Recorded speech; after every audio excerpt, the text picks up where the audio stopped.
Hello, everybody, and welcome to Revolution After Dark. Yes, it's 11 a.m., but I am recording this at about Saturday night around 7:40. And I'm doing that because I wasn't going to be able to be here on Sunday, so I wanted to record my talk ahead of time.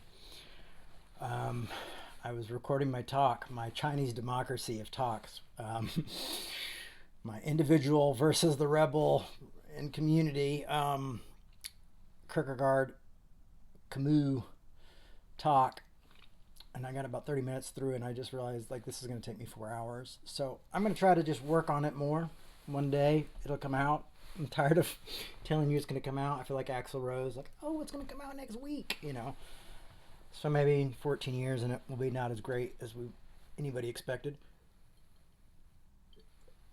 Ooh, sweet tea. Gotta have the sweet tea. A lot going on in the world. A lot of suffering going on in the world. A lot of natural disasters going on in the world. A lot of war happening in the world.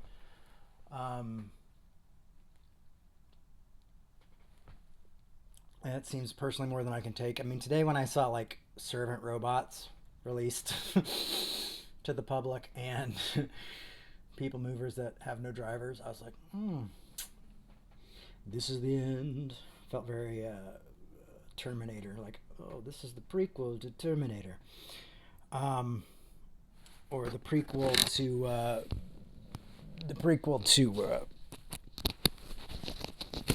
Blade Runner or something. But anyhow, enough about the dystopian society.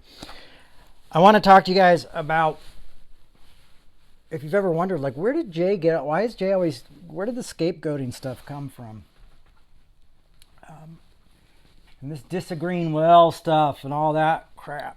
Some of it came from Dr. King, but you know, one of the bigger things that happened was maybe somewhere around 2019, 2020. Maybe it was around that time. I was reading Pete Rollins' book, Insurrection, which is an incredible book. I highly recommend it. But me and Pete were having talks about scapegoating, and I was getting pretty high and mighty on my political stances, and Pete wanted to just check in with me and make sure I wasn't practicing scapegoating. And guess what? It's not good news. I may have been doing a little scapegoating. It's easy when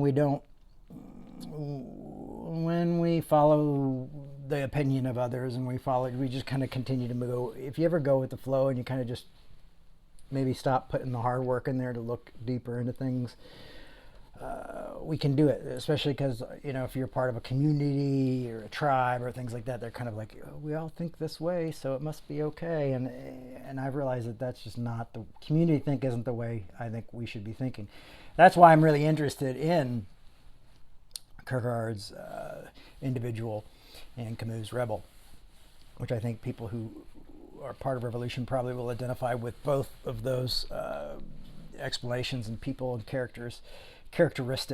But yeah, and one of those things came from like I said, Peter Rollins' book on insurrection, and it really stuck with me, and I wrote it down, and I'm going to share it with you.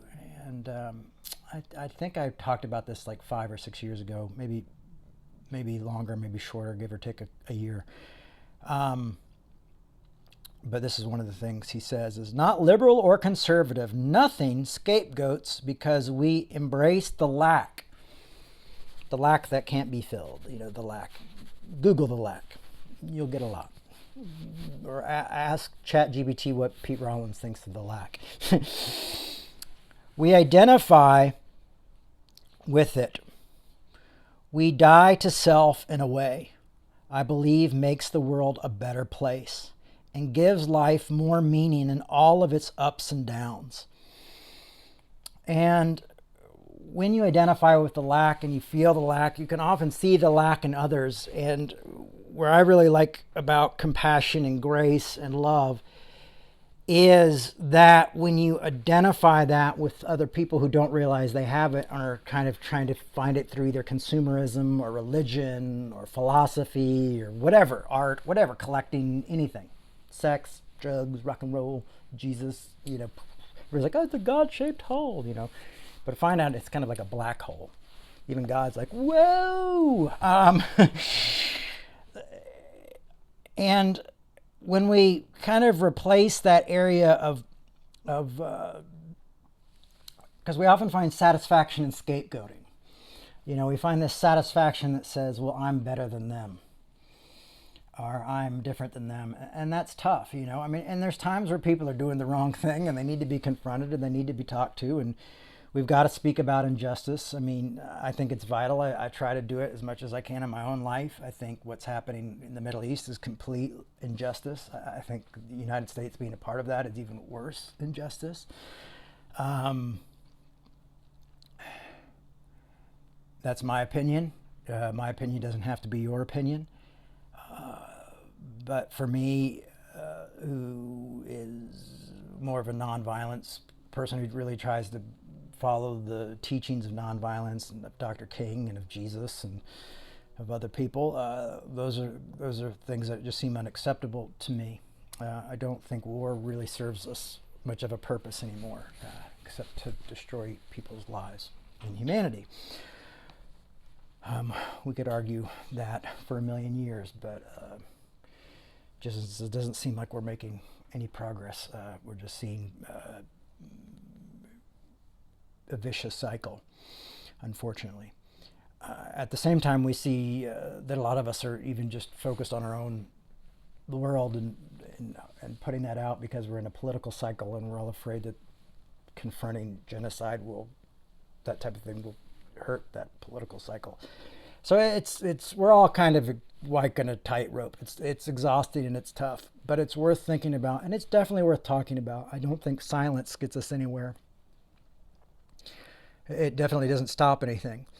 A lot of the people that I read talk about say silence kind of adds to it than take away from it. Just think about that. Dr. King said it's not the words of our enemies we remember, but the silence of our friends. But back to this idea of dying to self in a way that Peter Rollins talks about. I believe makes the world a better place and gives us life more meaning and all its ups and downs. It is interesting when you're able to embrace the humanity of others and see the humanity of others. I was having a conversation earlier today. Somebody, I'm going to be on one of their podcasts, and I posted something about my beliefs on my system, and they said, "Oh, I totally disagree with this." I was like, awesome, I'm so happy. And we're going to do a podcast. Fantastic.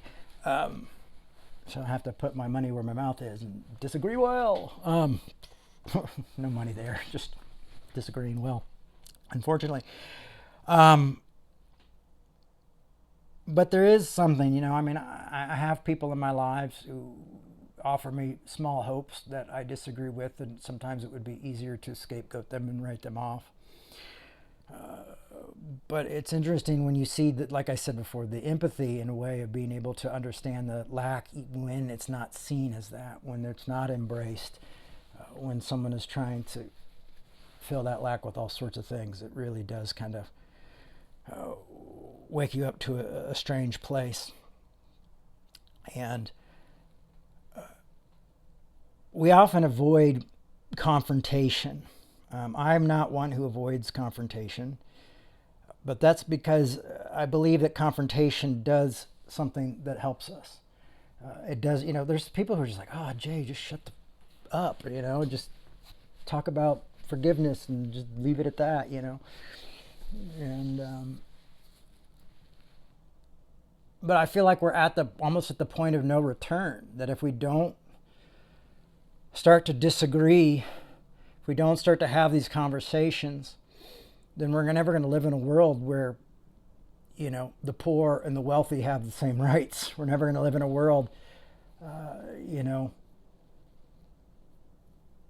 where everybody has equal hope. You know, I mean, unless we're able to like really start to communicate injustice in the world and really look for justice with love connected to that and understanding connected to that, I don't think we'll ever get there. One of the things that talks about in the rebel is that you have to be careful when you rebel. What Camus says about the rebel is you have to be careful that you don't go too far and that you don't yourself become a dictator and start to dictate all your stuff, you know, and that's easy to do. I feel like I've done it in my own work at times where you're just like, nope, my way or the highway. And it just, that's not what we're trying to do. Not what we should be trying to do, but you can, and it can almost turn, he says, you know, often sometimes the rebels become revolutionaries, and then blood and guts and every, you know, violence becomes a part of it, and that's when that goes too far. He's like, the rebel is very important because the rebel sees an injustice, not just an injustice within themselves, but an injustice that affects everyone, what causes them to speak out on behalf of all people. Often as the rebel sees it here, but realizes it's much bigger than that and has to be the one to stand up. And that's where the rebel in Camus' sense starts to come alive. But he also warns that if you don't know when to say enough is enough, or you don't know when to temper yourself, then you become a tyrant. And you can't become a tyrant. I think some people in our life, we become very addicted to the constant rebel. You know, well, what you know, like that in the Wild One, the woman asks Marlon Brando's character, "What are you rebelling against, Johnny? What are you rebelling against, Johnny?" He goes, "What do you got?" You know, like, I just rebel against anything, you know. And that's often what we do, is like we just go like, you know, it's like we jump from cause to, you know, just rebel, you know. And often we're leaving a path of destruction behind us and we don't realize it. And there's actually that destruction within us that we're not seeing, because that's maybe a way that we're also trying to fill that lack, rather than just embracing it and realizing that, you know, there's no male nor female, Jew nor Gentile. You know, there's no identity that's going to save us. You know, there's no product that's going to save us. You know, there's no faith that's going to save us. You know, that we're going to have to live within that lack, you know, and embrace that lack, the lack of, you know, we're all going to die. And we all don't know who knows what's going to happen. We have hopes and ideas, but we don't know, you know. So to embrace that lack is vital. And I think Rollins nails it, you know, when he says that it gives you a life of more meaning in all its ups and downs, because, you know, I think that's what's beautiful about, like, when philosophers disagree and stuff, and they can still be friends. Unfortunately, a lot of people aren't able to do that and see that. So I wanted to talk about a quote that is from a German philosopher who's actually, like, still alive. He's 95 years old. And I hope I get his name right. It's Jürgen Habermas. Jürgen Habermas, I believe is how you pronounce it.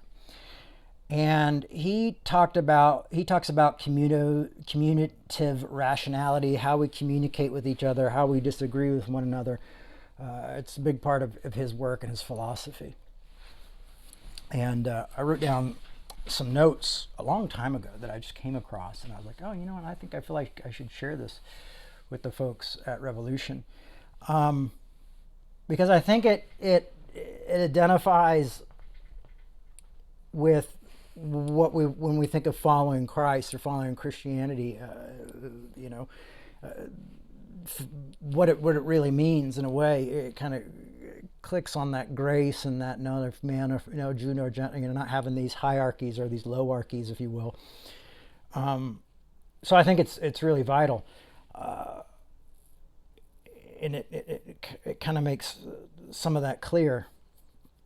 There's a reason I'm taking a second, because I'm thinking of some different areas where this is evident. But, you know, let's just jump into what I wrote down, and then we'll talk about it. Habermas.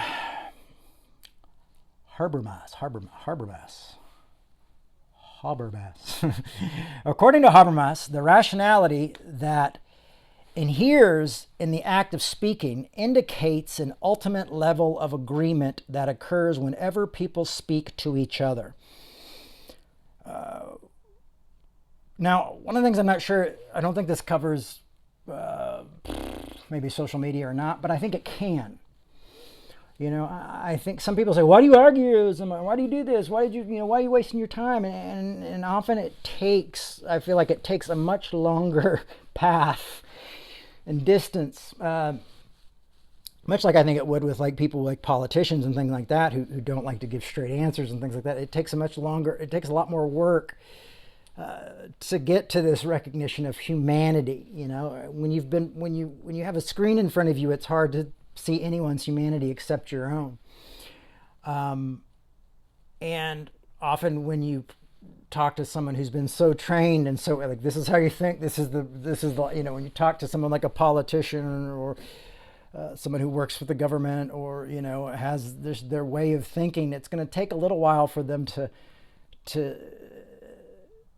let the guard down. So often our theologies and our philosophies and our ways of thinking and even our like punk rock and things like it can be like this like wall of protection. So you kind of sometimes have to wait for those to come down. Especially when you're arguing with somebody who's like, this is what I believe. You go, okay, well, if we're going to argue about that, this isn't going to be probably not going to be a one-time conversation. So it takes a while. But according to Habermas, I think I'm getting it, the rationality that inheres in the act of speaking indicates an ultimate level of agreement that occurs whenever people speak to each other. When we argue, we affirm a shared acceptance of rationality that will accede to during the course of the argument. Now, obviously, this isn't for like some trolls that are just coming in and be like, they should all die, this is, whatever. But when an argument starts to roll and become an argument, now I've had people shut down arguments with them accusing me of, well, you're gaslighting or you're doing this or you're doing, so we can, sometimes when you reach that human gooey center of humanity, we shut it down. And it's very easy to do online and things like that. It's harder to do when you're having a conversation one-on-one. You can get up and walk away. You can do that. But often when we start to get to the root, we also realize that there's something that sometimes the things that people are arguing are there to protect them and are very fragile and very valuable. I think that's the problem is like people are like, oh, your belief system is fragile. But you also have to think about sometimes with people is that sometimes this is something they've built up over time, maybe a defense mechanism of belief that protects them. And so when those walls come down, you're really exposed to some raw humanity, some real pain and things like that. And I think this is where we have to learn that often when people start to lash out at that point, it's good to at that point to love your neighbor as yourself. It's good to recognize that. It's also to maybe realizing that, hey, what they've tried to fill the lack, what they realize isn't there, and they're still lacking, they're still suffering, they're still going through this time. So maybe some compassion here, maybe some, not moving in for the kill. Martin Luther King always said about nonviolence is that, when you have the chance to destroy somebody with something and take them down, and finish him, you don't abuse that power. You don't use that. You use that power to uplift people, help people, restore people, be reunited to people.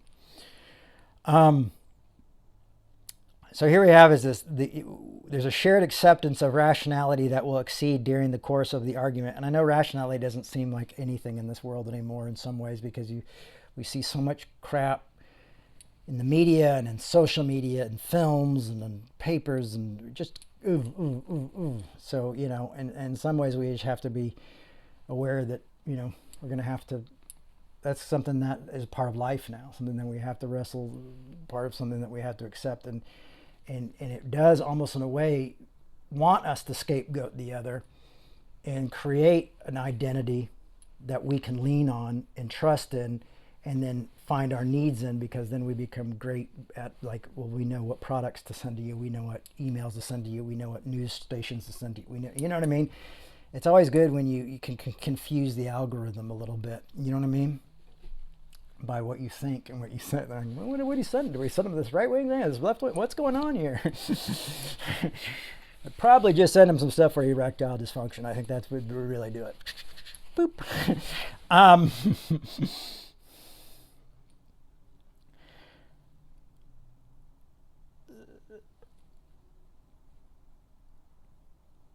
so I think that might be something to be aware of. I think having that in your pocket of realizing when a disagreement begins, it's saying, okay, this is a moment where maybe we can agree to a rationality that will exceed during this course of this argument, that we will be somehow to affirm one another. It goes on to say, Jurgen goes on to say, though desire can stain the past of reason, you hear that desire, that need to fill that lack, that need to cover that stuff, can kind of stain that reason, that pact of reason, not past of reason, but that pact. You know, the desire to be right, the desire to hold on to the truth that you have, that can be comforting, and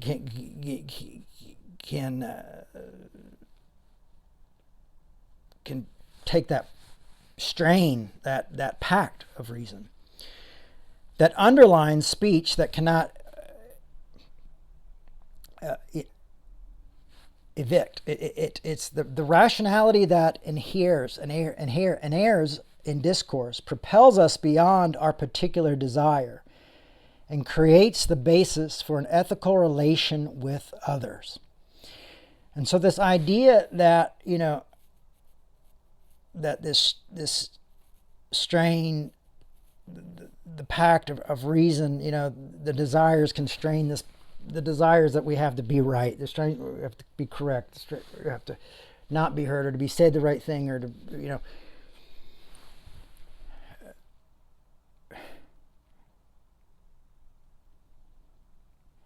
know, the underlying speech, they cannot evaporate, and that's not the right word either. But you know what I'm trying to say. I cannot basically get rid of it, eviscerate it. That's the word. The rationality that inheres is in discourse props us on beyond a particular desire. So it takes away that desire that can then strains the pact. It takes us past that particular desire and creates the basis for an ethical relation with others. And so this might take time, but there's a point where you can see each other's humanity even when you disagree greatly. I was talking to you guys about that book, White Poverty, and he was talking about how he would bring in these poor coal miner people, and there would be people who are in the Klan and people of color, and they're coming together. And he said by the end, these people are dropping out of the Klan because they're seeing the humanity. Their fears that they created, this false desire that they had, like, well, if we were all just white, and everything would be okay. And all of a sudden they're seeing a shared suffering. They're seeing this shared moment that has propelled them beyond a particular desire, but has created this basis for ethical relation with each other, and to find these ethics and to go, oh, I've been wrong. I recognize the humanity to such an extent that I realize I've been denying humanity. I mean, that's a huge, huge step. And I think if we often get caught up in our own causes, like someone who would be in the Klan or things like that, and and they're fighting this thing, it takes them quite a bit. It might take that idea of disagreement, of sitting down, or even finding a common ground, which was happening in White Poverty. In that book, White Poverty was finding the common ground of poverty, of suffering. But we can only realize that we go through that together, or that we have common ground and we have common suffering. And once again, that's the idea of I think when you go back to Rollins, is you take out, rather than not liberal or conservative, you get not black or not white, not this or that, nothing to scapegoat. There's nothing to scapegoat here. We're humans in this situation together. I think that's why Paul the Apostle is saying to the Galatians, you guys are being separated through Jew and Gentile, and telling these Gentiles they can't become really this and this and do this, and you got to do this, and he's saying there's neither Jew nor Gentile, slave or free, male or it goes as far as says male or female, or slave or free. He's saying there is no hierarchy, there is no we are all one in Christ. That's it. We are all one. There is no neither There's not blank or blank. There's nothing to scapegoat here. And you guys are scapegoating one another through your identities and saying, well, it would only be better if they listen to us, or it would only be better if they stop bothering us over these things. And he's saying, get rid of these things because you both have a lack that you've got to embrace. And that lack is you're trying to fill with your own identity. You're trying to fill with your own customs, your own things that make you feel safe and make you feel in control and make you feel in power. You got to kind of live within that kind of, I feel like that's how I live doing this work, as I try to do all these part-time jobs, but then I found out these part-time jobs aren't always, like I'm doing painting and lawn work, but it's not always available, and I need it. But I don't want to agree to like some 9-to-5 thing because I want to do this work because I'm so passionate. And it's like you kind of have to give up a little bit of security and a little bit of identity, for one or the other. You kind of have to make those decisions. And it's not easy, but that's kind of the world we live in and we have to negotiate in. But when we're negotiating with the other, hopefully we're able to recognize their humanity and to see that. And what I hope this does is that it helps us not scapegoat those we disagree with. Because I think automatically in this culture and in our time, it's almost automatic that we scapegoat or disconnect from the person who comes out. Oh, I'm going to avoid them because they don't agree with me. I'm going to avoid them because there's an argument waiting to happen. And then sometimes there's us who jump into those things. But you got to ask yourself, why am I jumping in? Am I jumping in to prove myself right, to prove them wrong? Why? What's the motives here? I'm not even going to give you sample motives to have. I'm just going to say, ask yourself, what's my motive here? I have one friend who I watch sometimes on online and see how they talk to other people. And I can see that their conversation and their questions and how they say things is with the idea of building relationship. Even when they're disagreeing with the person, it's like they're going in to build relationship. And it doesn't always work out, but I can see how this wrestling with these people who have different thoughts and different ideas,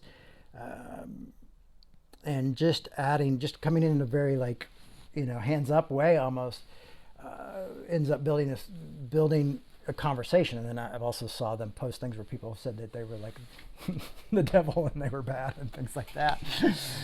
But they post it because that's the rarity. That's the cool thing, is that their work is to go, how can I have these conversations online and still make it? So he's found a way to do it.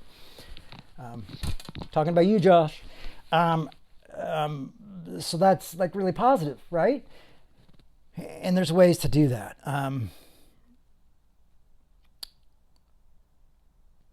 And Josh has even at times let me know, hey, Jay, I think what you just said there might be just shutting down all conversation. I was like, okay, you're right. I was a little bit tied up and twisted. Thanks for saying something. Let me delete that, or let me rewrite that. Let me rethink that.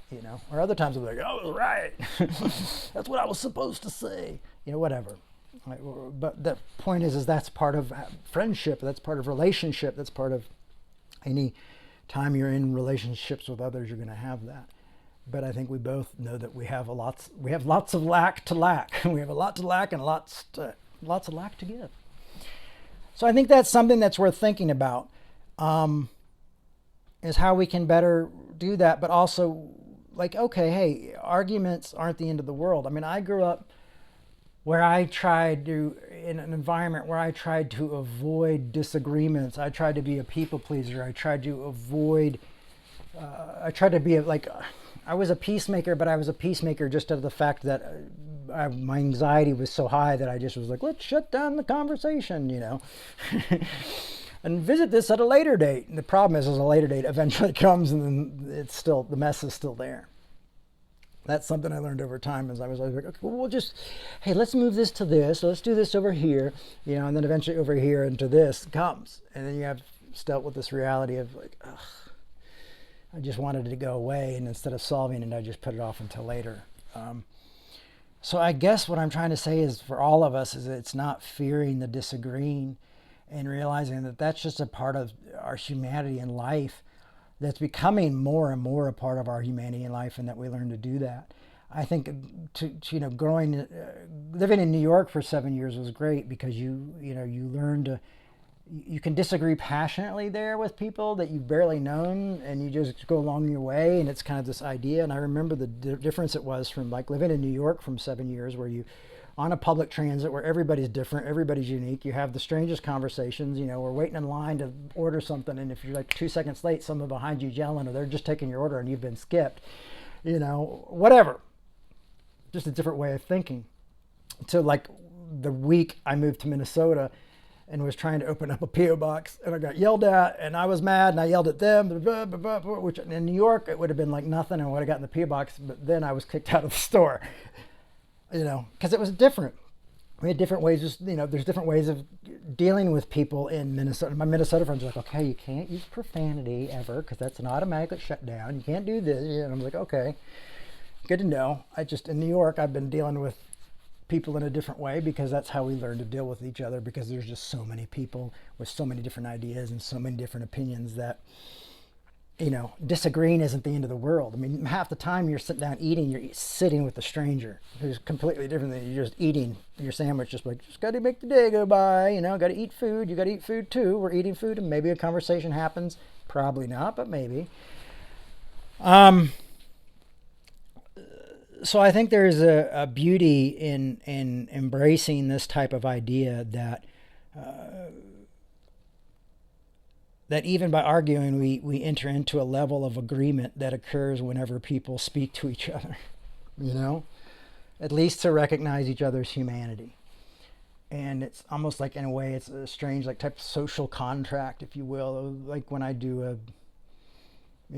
podcast, or when I do an interview, or just when I just go to speak to people or talk to people, there's this kind of social contract for me that I'm always going to be honest, but have to remember to recognize the other's humanity constantly. And that needs to be a reminder. And it reminds me that they are deserving of grace just as I am deserving of grace, because neither one of us, grace is given to us as a free gift. We're both bestowed with grace. We're both bestowed with love, and how to talk to each other. So anyway, I'm not trying to beat a dead horse here. But it reminded me in Matthew, it's Matthew 5. And let's see. Where he said, where does it say? In Matthew 5:23. So when you are offering your gift to the altar, if you remember that your brother or sister has something against you, leave your gift there before the altar and go. First be reconciled to your brother and sister, and then come and offer your gift. Come to terms quickly with your accuser while you're on your way to court.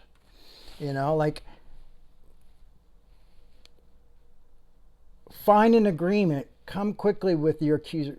Don't allow the sun to go down. Don't worry about giving a sacrifice to the gods, but come to those who you're disagreeing with and come to them and try to reason well, And so go to court with him, or your accuser may hand you over to the judge, and the judge to the guard, and you'll be thrown into prison. So there's this idea of, it's also saying, it's not only watching out and caring about the other, but it's also taking care of yourself. Back in Matthew, in the Beatitudes, what do we hear? Blessed are the peacemakers, for they will be called children of God. This constant idea. So when we run out of argument or discourse or disagreeing or these things, when we aren't having these hard conversations, that's often where war and murder and violence come in, because we're unable to have these moments together. So I guess what I would like to do is see if we can somehow figure out a way to reframe the argument or the disagreement,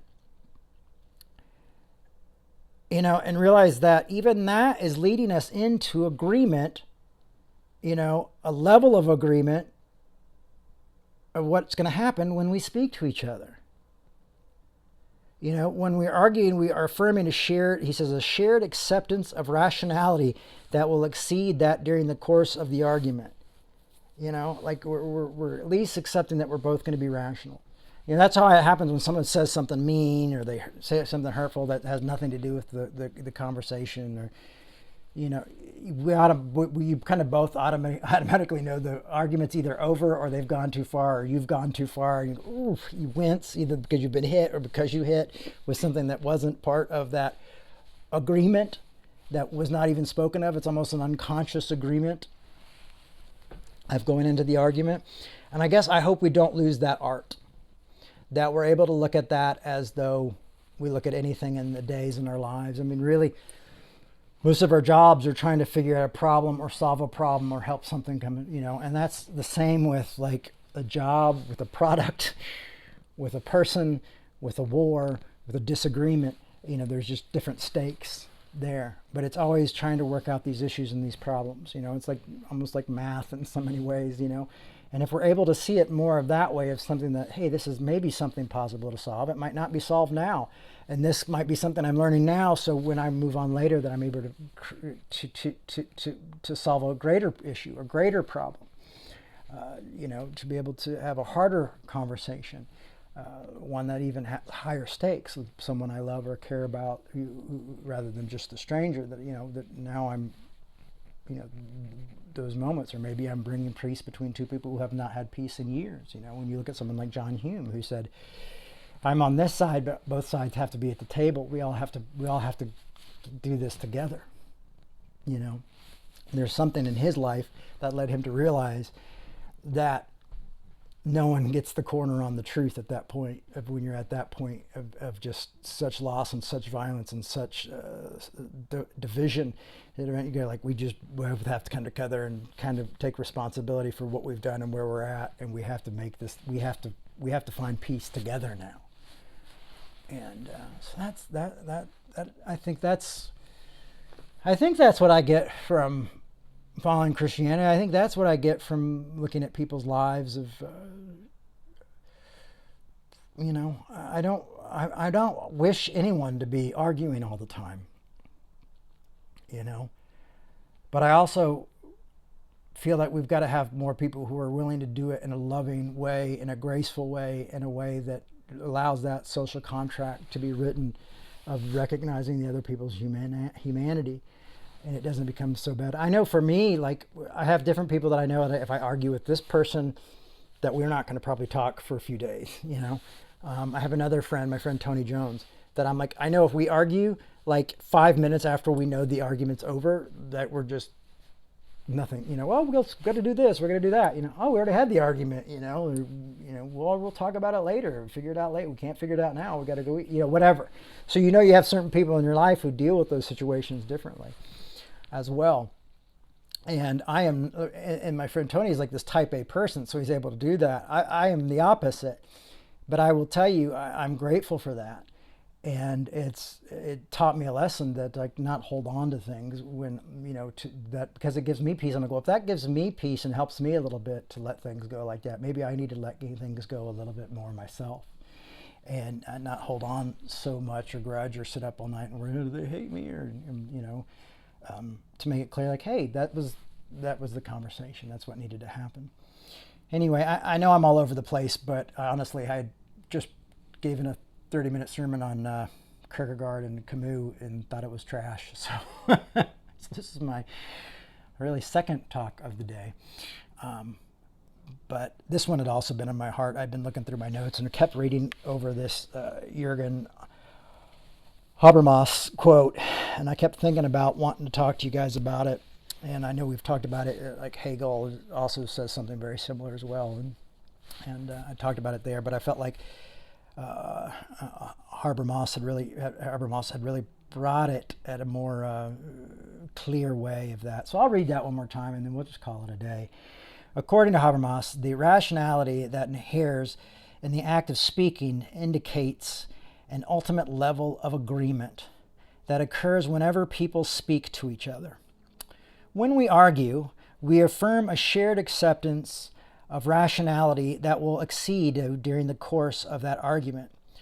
Though desire can strain the pact of reason, the underlying speech they cannot evacerate it The rationality that inheres in discourse propels us beyond our particular desire and creates the basis for an ethical relation with others.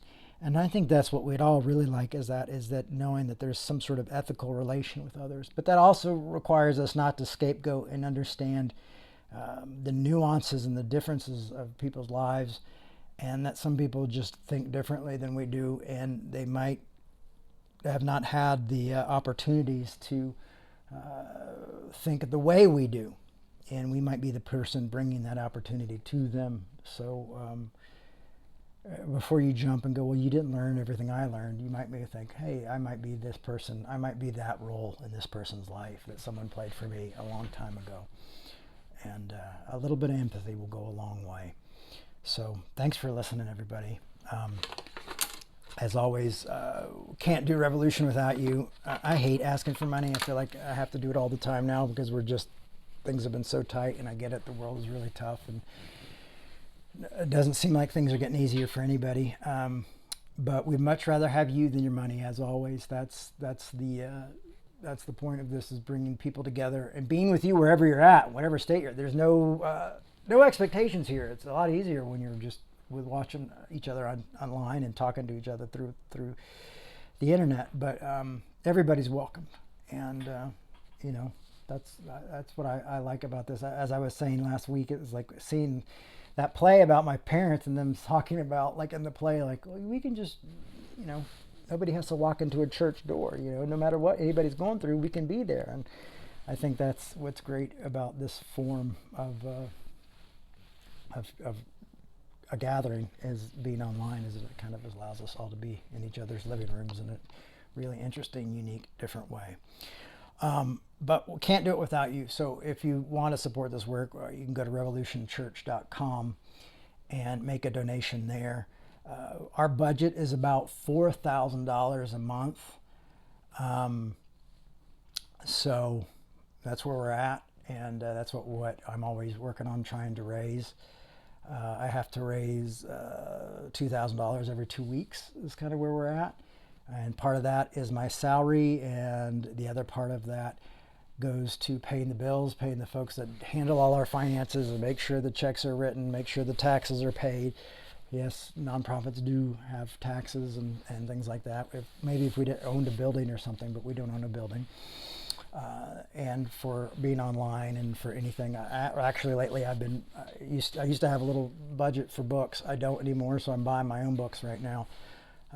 Just to be completely transparent with you, and my own supplies right now, because I love this work enough to, hunker down, and that's what we're having to do. But if you're able to support us, and you're at a place where you have extra that you want to do something and you believe in this work, you can go to revolutionchurch.com and make a donation, and we'd be grateful for that. Of course, other ways is liking and subscribing and sharing these talks with other people. Letting us know what you like, what you don't like. Somebody recently asked me if we do some more stuff. They wanted to hear more Old Testament stuff. Must be feeling too accepted. Just kidding. So I said we'll look into that, and try to think of creative ways to do that. But also, I try to treat this work as with you all as a type of art, and really try to be true to the essence of where we're going, and try to stick to something. But that's always changing. Theology is always evolving, and thought and ideas. But anyway, thank you all so much.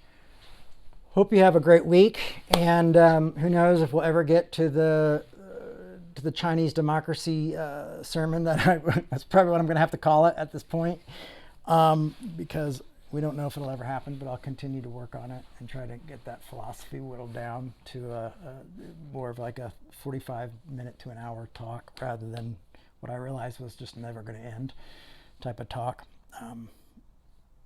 But it's tough. Anyway, I hope you all are doing well. Take care of each other. The world isn't a horrible place, so, show a little kindness. Remember this whole social contract. I promise you this. I'm not trying to beat a dead horse with this stuff. What I'm really trying to do is continuously, repetitively encourage us all, including myself, to live life well, to live life better, and to make that life well and better for the other as well. And there might be some way to make community better and safer for the people who come after us. Bless you. Bye-bye.